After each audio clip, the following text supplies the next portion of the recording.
નમસ્કાર, કોમોડિટી લાઈવમાં આપનું સ્વાગત છે અને કોમોડિટી બજારની ગતિવિધિની ચર્ચા કરવા હાજર છું હું ઝરણા અલકંટી। તો સૌપ્રથમ નજર કરી લઈએ કોમોડિટીઝને લગતી હેડલાઇન્સ પર।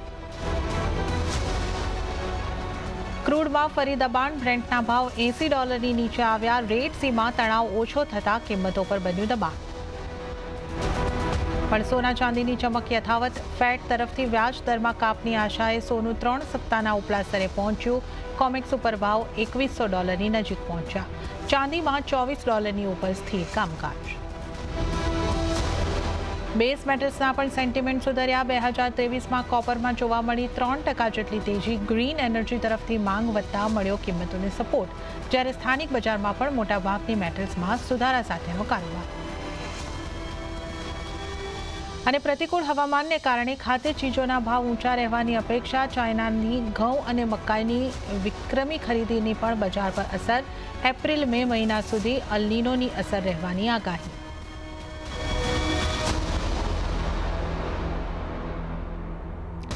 ત્યારે આપણે ચર્ચાની શરૂઆત કરીશું રૂપિયાના કારોબારની સાથે। તો ડોલરની સામે રૂપિયો 7 પૈસા જેટલો મજબૂત થઈને 83.34 પ્રતિ ડોલરની સામે 83.27 પ્રતિ ડોલર ઉપર ખુલ્યો। જોકે ત્યારબાદ રૂપિયાની અંદર 83.27 સુધીના સ્તર એટલે કે લગભગ એ જ સ્તરોની આસપાસ આપણે કારોબાર અહીં આગળથી થતો જોઈ રહ્યા છે।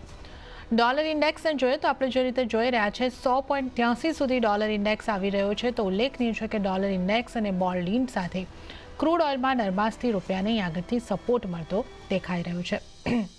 જે રીતે આપણે અહીં આગળથી સતત જોઈ રહ્યા છે ડોલર ઇન્ડેક્સની અંદર આ સપ્તાહમાં ખાસી એવી નરમાશ આવતી આપણને દેખાઈ રહી છે। 102 થી $100 આસપાસ હવે આપણને ડોલર ઇન્ડેક્સ પહોંચતો દેખાઈ રહ્યો છે। બોન્ડ યીલ્ડની વાત કરીએ તો એ 4%ની 10 વર્ષની જે બોન્ડ યીલ્ડ છે એની જો વાત કરીએ તો 4%ની નીચે આવી રહી છે। તો આ તમામ પરિબળો છે એની અસર આપણને રૂપિયાની ઉપર જોવા મળતી હોય છે। પરંતુ આ જે ઘટાડો ડોલર ઇન્ડેક્સની અંદર આવ્યો છે એની સામે રૂપિયાની અંદર એટલી બધી અહીંયા આગળથી આપણે જોઈએ મજબૂતી જેટલી અપેક્ષિત છે એટલી નથી આવી રહી। યર એન્ડ છે અને આપણે જે રીતે જોતા હોઈએ છીએ કે યર એન્ડના સમયે રૂપિયાની અંદર થોડું ડેપ્રિશિએશન દેખાતું હોય છે। તો આ જ બધી સ્થિતિઓ જે છે તેને આપણે આગળ નિષ્ણાતો પાસેથી પણ સમજવાની કોશિશ કરીશું। અને વધુ એક પરિબળ જેની અસર આપણને રૂપિયાની ઉપર આવતી હોય છે એ છે ક્રૂડ, અને ક્રૂડની અંદર પણ ખાસી વોલેટિલિટી આપણે જોઈ રહ્યા છે। ફરી એક વખત આપણે દબાણ બનતું જોઈ રહ્યા છે। તો આ પણ એક રૂપિયાની મજબૂતીને સીમિત કરી શકે છે। તો આ તમામ પરિબળો જે છે એની રૂપિયાની ઉપર ખાસ અસર દેખાતી હોય છે। અને જે રીતે મુખ્ય પરિબળની આપણે અહીં આગળથી વાત કરી કે આરબીઆઈ જે છે એ રૂપિયાને એક સ્થિર રાખવા માટે એક પોતાનો મહત્વનો ફાળો ભજવી રહ્યું છે। અને એને કારણે આપણે જે રીતે જોઈ રહ્યા છે લાંબા સમયથી એક રેન્જની અંદર આપણે રૂપિયાને જોઈ રહ્યા છે। વધુ ચર્ચા કરવા માટે આપણી સાથે જોડાઈ રહ્યા છે શ્રીજી એગ્રી કોમોડિટીના CEO જગદીપ કરેવાલ। જગદીપજી, સ્વાગત છે આપનું CNBC બજાર પર। Good morning. અને આપણે રૂપિયાના કારોબાર અને ડોલર ઇન્ડેક્સની વાતની સાથે શોની શરૂઆત કરી છે। તો આપની પાસેથી એ સમજો તો ડોલર ઇન્ડેક્સ આપણે આ વીકની અંદર ખાસો એવો નરમ પડતા જોયો છે। લગભગ 5 સપ્તાહના નીચલા સ્તરે હવે તો 100.80ની આસપાસ આપણને પહોંચતો દેખાઈ રહ્યો છે। સામે રૂપિયાની અંદર એટલી બધી મજબૂતી નથી આવી। કઈ રીતે આને આપણે સમજવું જોઈએ અને આગળ આપને USD INRની ચાલ કઈ રીતની લાગી રહી છે, કઈ રીતની આપની સલાહ રહેશે? એક ઇન્ટરેસ્ટિંગ જે સબ્જેક્ટ છે કે ડોલર ઇન્ડેક્સ આપની જે સપાટી હતી ઊંચી 107ની આજુબાજુ ત્યાંથી જે છે ઘસાઈને લગભગ 100ની આજુબાજુ આવી ગયો છે। પણ રૂપિયો હજી જે છે એ આપની ઉપરની જે રેન્જ છે 82, 83, 83 પ્લસ સમથિંગ એની રેન્જમાં જે છે ને ટ્રેડ કરી રહ્યો છે। એટલે કહીએ કે આપની જે નીચલા સ્તર કહીએ કે ના ઉપલા સ્તર કોમોડિટી કરન્સીના જે એડ્રેસ કરીએ પ્રાઇસ, ત્યારે એ થોડી કન્ફ્યુઝન છે કે નીચલો હોય કે ઉપલો। પણ કે વેલ્યુએશનમાં ડોલરની સામે નીચલા સ્તરે કે 83 પ્લસ જે છે એ રેન્જમાં જ છે। એને ઓવરઓલ જોઈએ તો એ પોઝિટિવ પણ છે। પોઝિટિવ એવી રીતે કે એ લગભગ કહીએ ને કે ઓક્ટોબરમાંથી અત્યાર સુધી લગભગ 1.5-2 મહિનાથી જે છે ને એને નવું જે છે એ નીચલો સ્તર જે છે એ નથી બનાવ્યું। એ એક પોઝિટિવ સેન્ટિમેન્ટ છે।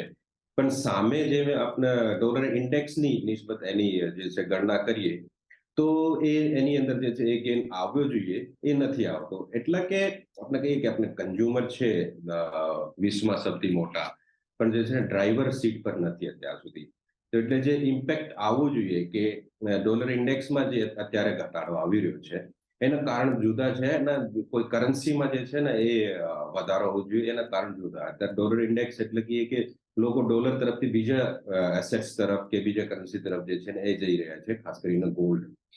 પણ એની સામે જે છે ને એટલી પ્રેફરન્શિયલ રૂપિયાને નથી મળી રહી એઝ અ કરન્સી અને એઝ અ ઇકોનોમિક ડ્રાઈવર જે છે એ ઇન્ડિયાને એ મહત્વ નથી મળી રહ્યું. હા, ઇમ્પોર્ટન્સ છે ગ્લોબલ માટે ઇન્ડિયાનું, પણ એઝ અ ડ્રાઈવર જે છે ને એ ઇન્ડિયાને જે મહત્વ નથી મળી રહ્યું. એટલે આપણને જે છે ને એ ઇમ્પેક્ટ ડાયરેક્ટ રૂપિયાની વેલ્યુએશનમાં નથી દેખાયો.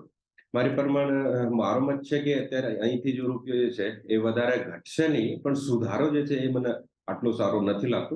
કદાચ આપણે 81, 80 સુધી જે છે ને એ કોઈ સારી પ્રક્રિયા થાય, અને ખાસ કરીને જે આપણા હવે ઇલેક્શન આવશે, દૂર છે પણ કરન્સી જે છે એ લાંબા ગાળની જે છે ને ઇન્સિડન્સીસ એ જલ્દ તરત જે છે ને એ પચવી લે. તો આપણે ઇલેક્શન્સ જે છે મારા હિસાબે એ મેજર રોલ ભજવશે આપણે રૂપિયાની વેલ્યુએશનમાં નિસ્બત કરતા કે ડોલર ઇન્ડેક્સ. ઓકે, તો અહીંયા આગળથી ઇલેક્શનની પણ એક ઇમ્પેક્ટ આપણને રૂપિયાની અંદર ઉપર આવતી દેખાઈ શકે છે. એ સમયે આપણને રૂપિયામાં થોડી મજબૂતી આવતી દેખાઈ શકે છે. તો જગદીપજી, થોડી લોંગ ટર્મની આપણે અહીંયા આગળથી વાત કરી. જો આજકાલમાં કોઈ ટ્રેડ લેવો હોય USD/INR તો કઈ રીતે લઈ શકાય કે કઈ રીતની આપની સલાહ રહેશે? આજકાલમાં ટ્રેડ લઈએ તો હું સેન્ટિમેન્ટ્સને જે છે ને એ વધારે મહત્વ આપીશું. શોર્ટ ટર્મમાં સેન્ટિમેન્ટ્સ વધારે જે છે કરતા તો હું કહીશ કે ડોલર વેચીને ચાલે છે. અત્યારે જે છે મને સામે જે ભાવ દેખાઈ રહ્યા છે એ લગભગ 83.35 ના જે છે ભાવ દેખાઈ રહ્યા છે.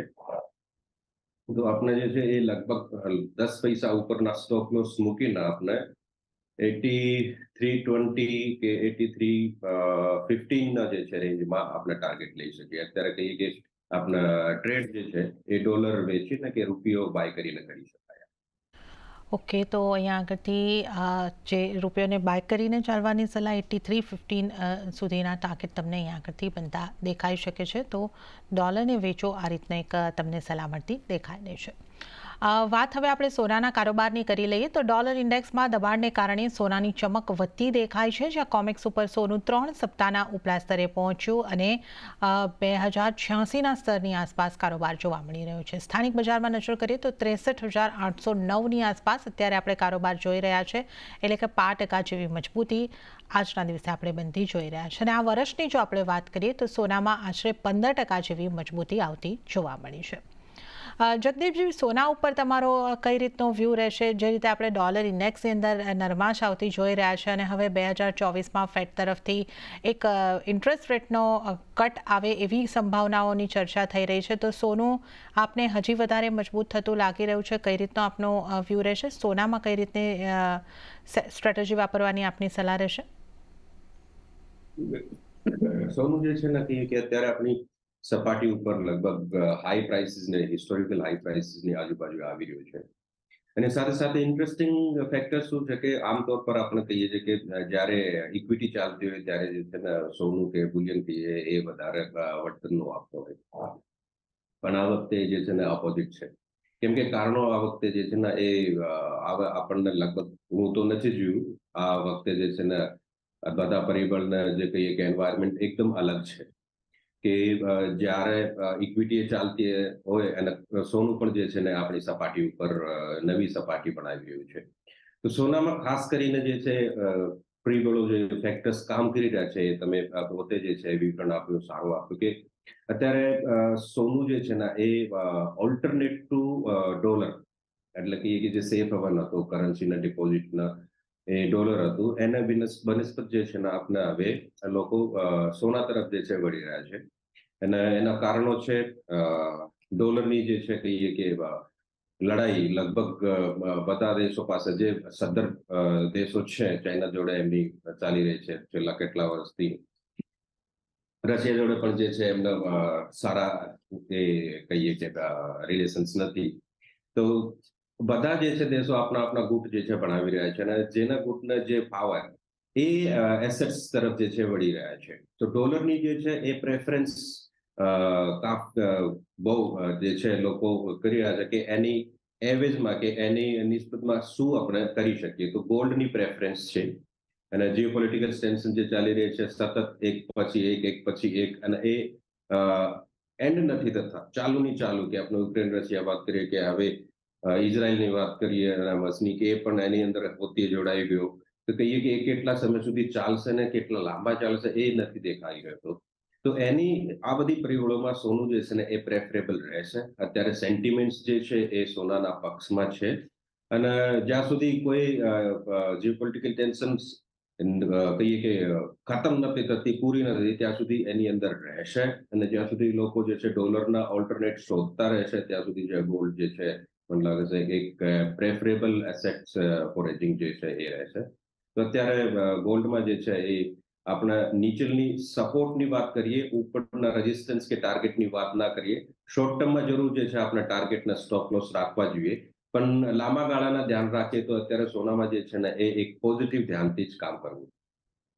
ઓકે, તો સોનાને માટે સેન્ટિમેન્ટ પોઝિટિવ છે, safe heaven demand, safe heaven buying પણ આપણને આવતું દેખાઈ રહ્યું છે, તો સોનામાં તમે તેજી તરફ રહી શકો છો. આ સલાહ આકૃતિ બનતી દેખાઈ રહી છે. ચાંદીની વાત કરી લઈએ તો ચાંદીની અંદર પણ તેજીનો ટ્રેન્ડ યથાવત છે, જ્યાં વૈશ્વિક બજારની અંદર ભાવ $25 તરફ આગળ વધી રહ્યા છે. તો સ્થાનિક બજારની અંદર પણ આપણને ચાંદીની અંદર પોઝિટિવ કામકાજ થતું દેખાઈ રહ્યું છે. 75,725ની આસપાસ આપણે ચાંદીમાં MCX ઉપર કારોબાર જોઈ રહ્યા છે. જગદીપજી, ચાંદીને કઈ રીતે તમે જોઈ રહ્યા છો? ચાંદી ઉપર આપનો કઈ રીતનો વ્યૂ? ચાંદીના પણ આપણે જે છે ને એ કિંમતી ધાતુમાં ગણતરી કરીએ છીએ, પણ મારો મત છે કે ચાંદી જે છે ને એ આખી કિંમતી ધાતુ નથી, કેમ કે એમની પોતાની પણ સેલ્ફ લાઈફ હોય છે. ચાંદી જે છે એ અમુક ટાઈમ પછી કોરોઝન થાય, એને પણ જંગ લાગે, તો એ પ્રોપર જે છે ને વેલ્યુ પ્રિઝર્વેશન નથી કરી શકતી. એટલે જે ચાલ અને જે ગેન સોનામાં રહેશે એ આખો જે છે એ ચાંદીમાં નહીં આવે. એક પર્સન્ટેજ જે છે એ આવશે, એ ટાઈમ ટુ ટાઈમ જે છે ને એ વેરી કરતી રહે છે. આ પણ કોઈ ફિક્સ પર્સન્ટેજ કે કોઈ ફિક્સ રેશિયો જે પહેલા હતી, જ્યારે અમુક વોલેટિલિટી ઓછી હતી, જે પોલિટિકલ્સ જે ટેન્શન એ ફોરકાસ્ટ કરી શકતા હતા, અત્યારે જે છે આપણે જીઓપોલિટિકલ ટેન્શન એ ફોરકાસ્ટ નથી કરી શકતા, વોલેટિલિટી એટલી વધી ગઈ છે, તો એ જે રેશિયો ચાંદીના ગોલ્ડની છે એ ફિક્સ નથી કરી શકતા. હા, સેન્ટિમેન્ટ્સ એના પણ પોઝિટિવ રહેશે, અને જ્યારે પણ બીજા પરિબળ જે છે એ સાથે જોડાશે, જેમ કે અત્યારે બેઝ મેટલ્સ જે છે એના માટે પણ પરિબળો જે છે એ પોઝિટિવ થઈ ગયા. એટલે કે જે વપરાશની ધાતુ છે અને જે વેલ્યુની ધાતુ છે એ બંને માટે જે સેન્ટિમેન્ટ્સ પોઝિટિવ છે. તો સિલ્વર પણ જે છે એ સેન્ટિમેન્ટ્સનો ફાયદો મળશે, અને સિલ્વર પણ જે છે ને એ બાય અત્યારે તો જે છે એ બાય ઓન ડિપ્સ આપણે કરી શકશું, કે જેમ અત્યારે ભાવ જે દેખાઈ રહ્યો છે કે 75,725, તો એક લગભગ 75,300-75,350ની આજુબાજુ આવે, તો ત્યાંથી જે છે આપણે એક વખત શોર્ટ ટર્મ માટે બાય કરી શકશું, જેનો સ્ટોપ લોસ જે છે એ લગભગ 76,400-76,700ની વચ્ચે. એટલે કહીએ કે ચાંદીમાં વોલેટિલિટી અને વેલ્યુ બંને વધારે છે, તો સ્ટોપ લોસ પણ જે છે ને એવી રીતે જ આપણે મોટું રહેશે. નાનકડો સ્ટોપ લોસ જે છે એ કામ નહીં કરે અને એ વાગશે જ. તો આપણે લગભગ જો કોઈ પણ ટ્રેડ લઈએ તો એક લગભગ 0.5% જેવું જે છે ને એ સ્ટોપ લોસ ચાંદીમાં મેન્ટેન કરીને ઉપરમાં પોઝિટિવ ટાર્ગેટ સાથે કામ કરીશું. બેઝ મેટલ્સ તરફથી શરૂઆતી સંકેતો મિશ્ર મળી રહ્યા છે. અહીં પણ ડોલર ઇન્ડેક્સમાં દબાણ અને ફેડ તરફથી વ્યાજ દરમાં કાપના સંકેતો LME પર ખાસ કરીને કોપરની કિંમતોમાં વધારો જોવા મળ્યો, અને આ વર્ષે કોપરમાં આશરે 3% જેટલી પોઝિટિવિટી દેખાઈ.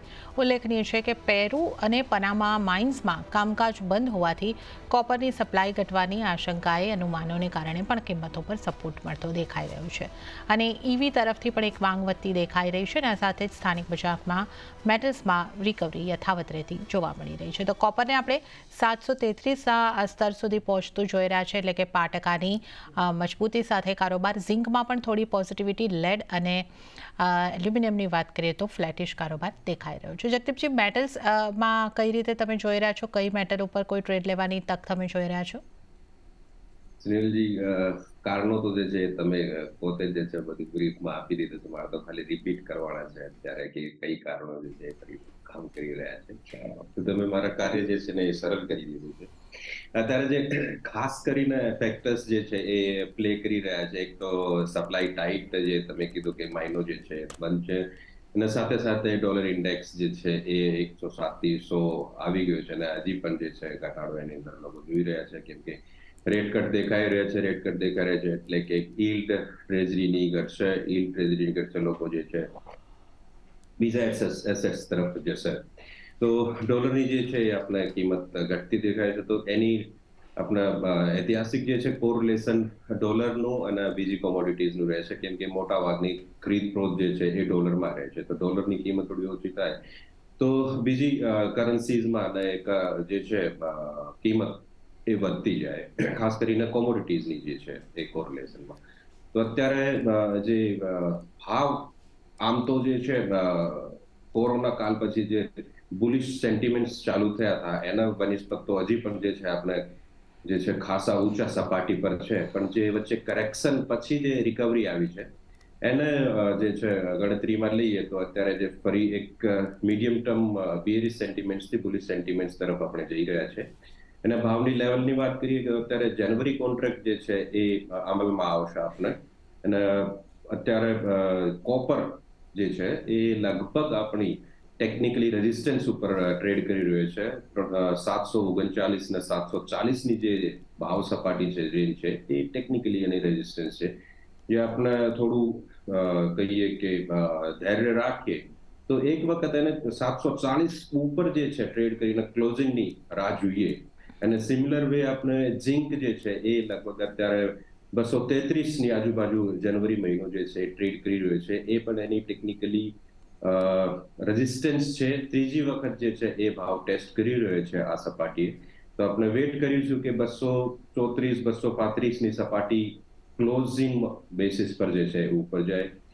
પણ એલ્યુમિનિયમ જે છે એ થોડુંક વધારે પોઝિટિવ અત્યારે લાગી રહ્યું છે. તો એની અંદર આપણે એક એગ્રેસિવ ટ્રેડ જે છે અત્યારે લઈ શકશું કે અત્યારે ભાવ લગભગ 212.45 કે 50ની આજુબાજુ છે, પણ સ્ટોપ લોસ જે છે એ એનો લગભગ 1% નીચે કામ કરશે. લગભગ 210ની નીચે જે છે આપણે સ્ટોપ લોસ રહેશે. એની અંદર આપણે એક પોઝિટિવ એગ્રેસિવ ટાર્ગેટ લઈ શકશું, લગભગ 215 કે 15.5 જેવું. પણ બીજા જે છે બેઝ મેટલ્સમાં હું કહીશું કે એક વખત રાહ જોઈ લો. ક્લોઝિંગ જે છે એ અત્યારની સપાટીની ઉપર લગભગ 0.5% પણ જે ક્લોઝિંગ ઉપર આપે ડેલી બેસિસ પર તો સેન્ટિમેન્ટ વધારે મજબૂત દેખાશે. નહીતર અહીંથી જે છે રેઝિસ્ટન્સ લેવલ્સ પર છે કદાચ કરેક્શન આવી શકે તો એક આપણે જે છે ને કે ટ્રેડ જે છે એ નુકસાનમાં ફસાઈ શકે એમ છે. ઓકે, તો થોડી રાહ જોવાની આગળથી સલાહબંધી દેખાઈ રહી છે. રેઝિસ્ટન્ટ લેવલની આસપાસ આપણે કારોબાર કરી રહ્યા છે. આ લેવલ સસ્ટેન થાય છે કે નહીં ક્લોઝિંગ પર એ એક જોવાનું રહેશે. તો આપણે કોપરને માટે મીડિયમ ટર્મ વ્યૂની જો વાત કરીએ તો થોડો બુલિશ બનતો ચોક્કસપણે દેખાઈ રહ્યો છે. હવે આપણે વાત કરી લઈએ ક્રૂડ અને નેચરલ ગેસ એટલે કે એનર્જી પેકની. ક્રૂડથી શરૂઆત કરીએ. ક્રૂડમાં ફરી એકવાર ઉપલા સ્તરેથી ઘટાડો જોવા મળ્યો છે, જ્યાં બ્રેન્ટના ભાવ $80 નીચે આવતા દેખાયા છે. ઉલ્લેખનીય છે કે રેડ સીમાં ચાલી રહેલા તણાવ ઓછા થતા અને અમેરિકા તરફથી સુરક્ષાનો ભરોસો મળતા ક્રૂડમાં સપ્લાય વિક્ષેપની ચિંતા ઘટી રહી છે. નેચરલ ગેસની ઉપર જો વાત કરી લઈએ તો નેચરલ ગેસમાં 0.5% વધારેનું દબાણ અને 205ના સ્તરની આસપાસ કારોબાર દેખાઈ રહ્યો છે.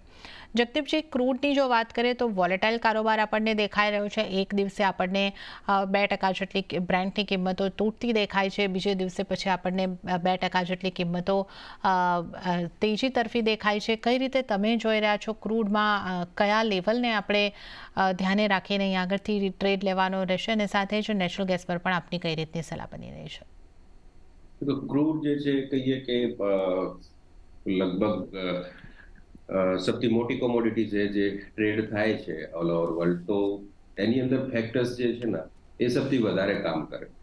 પ્રોડક્શન પણ એ છે એમનો જે છે ફેલાયેલો છે. રશિયા છે, ગલ્ફ છે, અમેરિકાનો પોતાનો મોટો પ્રોડક્શન છે, આફ્રિકાનો પ્રોડક્શન છે. એટલે કે ગ્લોબમાં કંઈ પણ ક્યાંક જે પોલિટિકલ ટેન્શન ઊભી થાય ક્રૂડ ઉપર ડાયરેક્ટ જે છે એની અસર થાય. ક્રૂડની જે ઓક્ટોબરથી જે છે લગભગ આપણે આઈએનઆરમાં વાત કરીએ તો 77 કે 78 જેવી જે છે જે સપાટી હતી ત્યાંથી સતત ઘટાડો થઈને એ લગભગ આપણે નીચેમાં 57-58 ભાવ જોયા. ત્યાંથી પછી જે છે એ થોડા સુધારા થયા એ ટેન્શનના લીધે. અને એ ટેન્શન અત્યારે જે છે ગઈકાલની કે 2 દિવસની જે ચર્ચાઓ આવી રહી છે કે શિપિંગ લાઇન્સ જે છે એ ફરીથી રિઝ્યુમ કરશે. રેડ સીની જે આપણે ચેનલ જે છે માલ વાહન માટે. પણ કહીશું કે એ જે છે એ ટેમ્પરરી છે. અત્યારે જે રિવર્સલ છે અને કહીએ કે જે ટેકનિકલ પોઈન્ટ છે અને ટેન્શન છે એમાં હું કહીશું કે થોડાક આપણે ઓર રાહ જોવી જોઈએ અને કોઈ ટ્રેડ લેવો જોઈએ તો હું કહીશું કે એક વખત બાયનો ટ્રેડ જે છે ને એ આપણે લઈ શકશું પણ એ પણ થોડા ઓર કરેક્શન પછી અત્યારે આપણે જાન્યુઆરી વાયદા જે છે એ ક્રૂડના 6191 એટલે 6191 જે છે એ ચાલી રહ્યું છે એ મને જે 6100 કે 6050 ની વચ્ચે એટલે કહીએ કે અહીંથી 100-125 રૂપિયા સસ્તું મળે તો હું જે છે ને એ કહીશું કે બાય કરીએ આપણે અને 6000 ની નીચેના સ્ટોપ લોસ મૂકીને કેમ કે ટેકનિકલ પણ એક સ્ટ્રોંગ સપોર્ટ છે 6000 ની સપાટી અને જે વાતો ચાલી રહી છે એ તો અત્યારે તો વાતો છે કદાચ કોઈ શિપ જે છે એ ત્યાં ફરીથી એટેક થાય તો એક પેનિક જે છે એ આવી શકશે ને આપણને જે છે ને સેલનો ટ્રેડ વધારે રિસ્કી અત્યારે દેખાઈ રહ્યો છે ક્રૂડમાં અને વાત કરી નેચરલ ગેસની તો નેચરલ ગેસમાં ટ્રેડિશનલી એની જે છે ને પ્રાઇસની સાયકલ જોઈએ તો ડિસેમ્બર જાન્યુઆરી મંથ મોસ્ટલી જે છે એના નેગેટિવ રહે છે લગભગ 80% હું આજે સવારમાં એને ચાર્ટ જોઈ રહ્યો છે તો લગભગ મોટા ભાગે જે છે ડિસેમ્બર જાન્યુઆરી એના નેગેટિવ મંથ જ રહે છે એક નીચે ભાવથી જે છે નીચેના ભાવ કહીએ કે 15 ડિસેમ્બરની આજુબાજુ જે 185 ની આજુબાજુ ભાવ હતા એ ઉછાળા કરીને 215 સુધી ગયા પણ નેચરલ ગેસમાં મારો કોન્ફિડન્સ સેલ તરફ વધારે રહેશે અત્યારની ટ્રેડિંગ રેન્જ કહીએ તો 185 થી 215 220 જે છે એ ટ્રેડિંગ રેન્જ છે કોઈ ખાસ વોલેટિલિટી કહીએ કે કોઈ ખાસ મેજર મૂવમેન્ટ નથી દેખાઈ રહી જી જગદીપજી તો નેચરલ ગેસમાં આપની સેલ તરફ રહેવાની સલાહ અને સમય ઘણો જ ઓછો છે તો ક્વિકલી આપના એગ્રી કોમોડિટીઝમાંથી કયા કોલ રહેશે એગ્રી કોમોડિટીઝમાં હું જે છે ક્વિક એક ધાણા જે છે ધનિયા એના બાય આપીશું અત્યારે લગભગ 7300 ના ભાવની આજુબાજુ જે છે એ નજીક મહિના એટલે કે જાન્યુઆરી ચાલી રહ્યો છે એ 7260 ની આજુબાજુ બાય કરીએ અને 7360 7370 નો જે છે ટાર્ગેટ રાખીને 7215 7220 જે છે એ રેન્જમાં આપણા સ્ટોપ લોસ મૂકીએ તો આવી જવાનું વાંધો નહીં ખાલી બોલવાનું નહીં અને સિમિલર જે છે આપણે કેસ્ટર જે છે એ બાય કરી શકશું એક શોર્ટ માર્જિન માટે એટલે 5750 પર બાય કરીને 5820 નો ટાર્ગેટ મૂકીએ અને 5725 નો જે છે ને એક સ્ટોપ લોસ જી જગદીપજી અને સાથે જ આપનો આભાર આપ અમારી સાથે જોડાયા અને તમામ કોમોડિટીઝ અંગે અમારી સાથે ચર્ચા કરી આપનો આભાર અને આ સાથે જ કોમોડિટી લાઈવમાં હાલ પૂરતું આટલું જ હાલ મને પણ આપશો રજા વધુ અપડેટ્સ અને સમાચારો માટે આપ જોતા રહો CNBC બજાર નમસ્કાર